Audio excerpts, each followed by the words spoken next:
이번에 배워볼 어휘는 살피다 라는 의미를 가지고 있는 감입니다. 첫 번째 표현은 감옥입니다.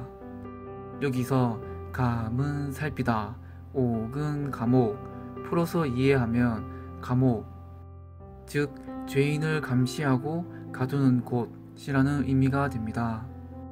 주로 감옥 생활 또는 감옥에 가다, 감옥에 갇히다, 감옥에서 나오다 등의 표현으로 사용합니다.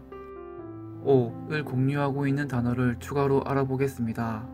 지옥의 지는 땅, 옥은 감옥, 풀어서 이해하면 땅에 있는 감옥이라는 의미가 됩니다. 지옥이라는 개념은 종교로부터 탄생하였습니다. 죄를 짓고 죽은 사람들이 벌을 받는 장소가 땅속 깊은 곳에 있다고 생각하였으므로 지옥이라는 단어를 사용하게 되었다고 짐작할 수 있습니다. 주로 지옥으로 가다, 지옥에 떨어지다 또는 비유적인 표현으로 입시지옥 등의 표현으로 사용합니다. 탈옥의 탈은 벗어나다, 옥은 감옥, 풀어서 이해하면 감옥에서 벗어나다 라는 의미가 됩니다. 주로 탈옥을 감행하다, 탈옥하다 등의 표현으로 사용합니다. 다음 표현은 감찰입니다. 여기서 감은 살피다, 찰도 살피다, 풀어서 이해하면 살피다 의미가 확장되어 구성원의 행동이나 직무 행위를 살펴보다 라는 의미가 됩니다. 주로 산하기관 감찰을 실시하다 또는 산하기관을 감찰하다 등의 표현으로 사용합니다. 찰을 공유하고 있는 단어를 추가로 알아보겠습니다. 검찰의 검은 검사하다, 찰은 살피다, 풀어서 이해하면 검사하고 살피다 의미가 확장되어 범죄를 수사하고 형벌권을 행사하는 국가행정기관이라는 의미가 됩니다.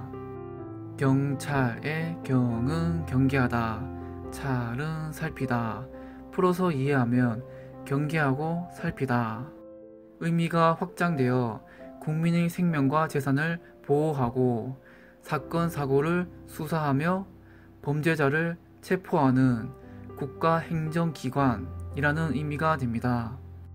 고찰의 고는 생각하다, 찰은 살피다, 풀어서 이해하면 생각하고 살피다 라는 의미가 됩니다.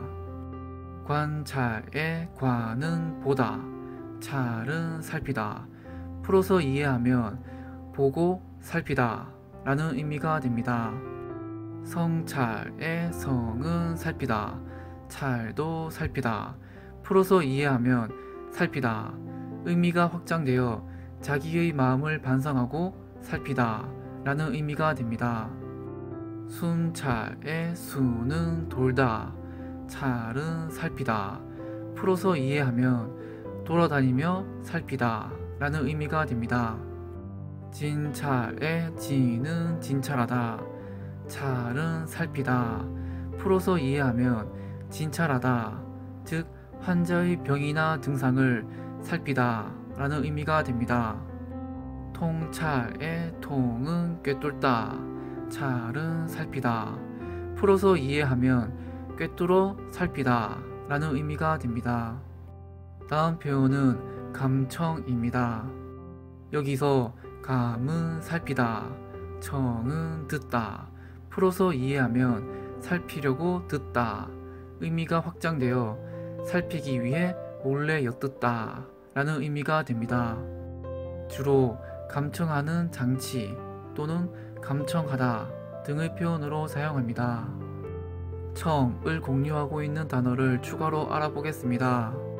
청중의 청은 듣다, 중은 무리, 풀어서 이해하면 듣는 무리 라는 의미가 됩니다. 주로 청중의 환성, 청중의 열광 또는 연설로 청중을 사로잡다 등의 표현으로 사용합니다. 청취의 청은 듣다, 취는 취하다, 풀어서 이해하면 들어서 취하다, 즉 의견, 보고, 방송 따위를 듣다 라는 의미가 됩니다. 주로 청취자 또는 청취하다 등의 표현으로 사용합니다. 도청의 도는 도둑, 청은 듣다, 풀어서 이해하면 도둑처럼 듣다, 즉 몰래 엿듣다 라는 의미가 됩니다. 주로 도청장치 또는 도청하다 등의 표현으로 사용합니다. 저는 스스로를 한글 어휘라는 과목에 가두었습니다. 한글 어휘를 완성하는 날까지 탈옥하지 않겠습니다. 한글 어휘가 지속 가능하도록 좋아요와 구독 부탁드립니다.